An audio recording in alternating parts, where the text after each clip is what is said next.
The hunt is on for M1, the secret guy printing fraudulent euros and dollars for the Sabbatean Mafia. Posted by Benjamin. June 18, 2013. The battle for control of the Western financial system, and thus to a large extent the future of the world, is now hinging on hunting down and arresting an individual going by the code name M1, according to multiple sources. M1 is using forged documents in order to claim the right to print dollars and euros on behalf of the Sabbatean Mafia, the sources say. The attack on the Sabbatean control of the right to print and distribute dollars and euros is coming from several different directions. This includes several legal approaches such as the Neil Keenan lawsuit in Indonesia and maneuvers of the five-star trust group of Marion Horn now posing on the internet as Zap and friends of Poof. However, the Sabbateans are not about to step aside no matter what some judge may rule, so even as the hunt for M1 intensifies and the legal cases roll forward, the real killer blow against their control grid may come from elsewhere. That elsewhere is expected to be South Korea. The South Korean economy is now considered likely to implode, and that might just be enough to take down Goldman Sachs, according to Asian secret society sources. The South Korean implosion is expected to be triggered by the bankruptcy of Hyundai Motors. Hyundai Motors is in extremely bad shape and has been issuing fraudulent financial statements to postpone its collapse, according to an executive at a Japanese securities company and other sources.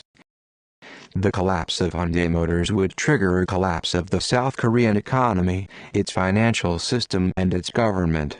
Since Hyundai and the South Korean economy are secretly controlled by Goldman Sachs, Rockefeller, such a collapse would be a death blow to them, according to the Japanese financial sources. A news search did show plenty of signs of trouble at Hyundai, the world's fourth largest automaker. The big problem seems to be that European and American customers thought Hyundai was a Japanese company and assumed the cars would be of the same quality as Japanese cars, but cheaper to buy. However, that did not turn out to be the case. A survey of 860 people by a group called Consumer Affairs found that 70% of them gave only 1 star out of a possible 5-star rating to Hyundai. Another 25% just gave their cars 2 stars. That is a consumer dissatisfaction rate of an astounding 95%.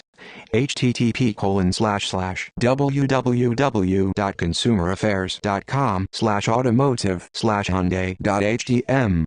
There have also been problems with recalls, false data on fuel consumption and more. This has translated into plunging sales. That is why Hyundai is seen by many as within as little as 1 month of collapsing. There are already signs here and there.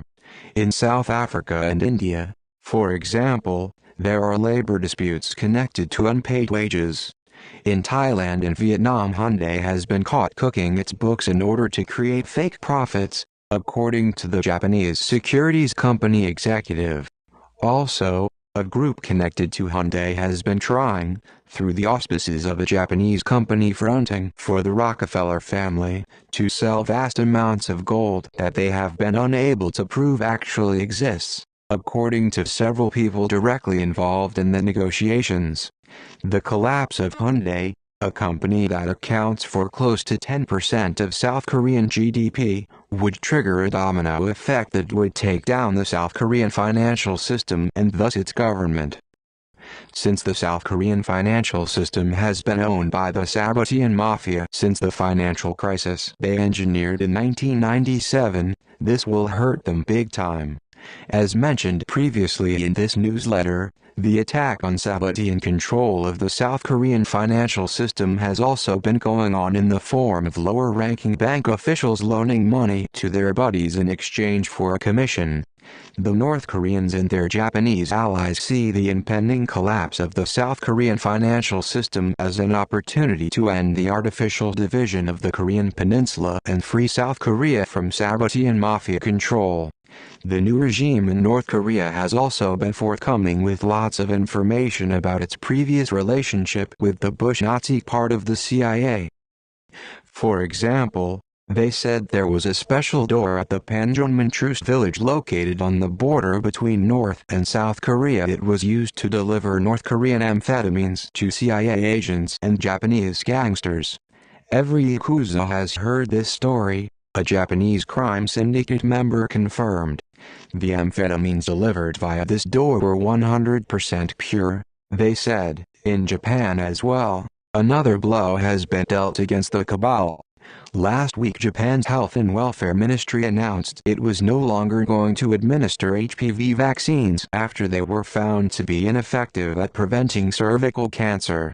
What the Japanese news reports failed to mention is that investigators found evidence the vaccine was being used to sterilize women and that criminal charges were being prepared against Japan Medical Association and pharmaceutical company executives. This trail will lead to the World Health Organization and from there to the population reduction efforts of the eugenicist families like the Rockefellers and Bushes. Translation: they will be facing provable criminal charges of mass murder. I would call these people scum, except that I would not want to insult, by association, the colonies of bacteria that inhabit the rims of toilet bowls. Also, contrary to what I reported in previous newsletters, it seems the sudden plunge in Japanese stock prices in recent weeks was not due to cabal sabotage. The sudden fall has been traced to Japanese institutional investors and not foreign hedge fund selling, according to Japanese securities industry sources.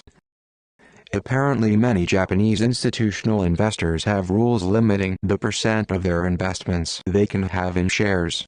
Since the Japanese stock price rose sharply during the first months of this year, the value of shareholdings rose above the permitted percentage, and so some had to be sold.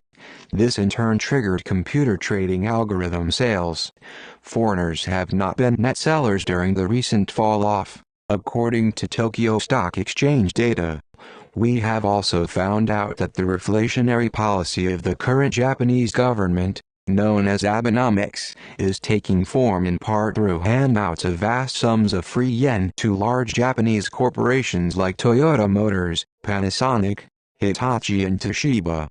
This might be a good time for hungry high-tech startups with big ideas and small budgets to approach these companies for an Abenomics trickle-down. Meanwhile, back in Europe, the governments of the G8 have been announcing plans to go after the $32 trillion in money being held offshore by tax-avoiding corporations. This is a good sign, but only if it really happens, so only believe it when you see it.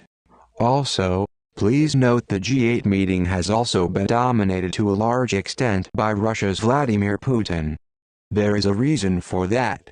What many of the people at the meeting may not have realized is that the Pentagon and the Chinese have reached a deal with the Russians, according to senior Russian sources.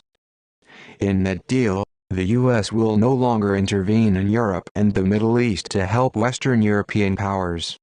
That means there will be no US troops to fight the Russians in Syria, and that in turn means the Europeans will not be able to end their dependence on Russian gas by importing gas from Saudi Arabia and Qatar via Syria. If the Europeans want to avoid an overly aggressive Russian bear hug, they might consider getting their gas from Canada or the US instead. The Russians have also offered to protect Israel since the Pentagon has made it clear they are no longer willing to shed American lives on behalf of that country.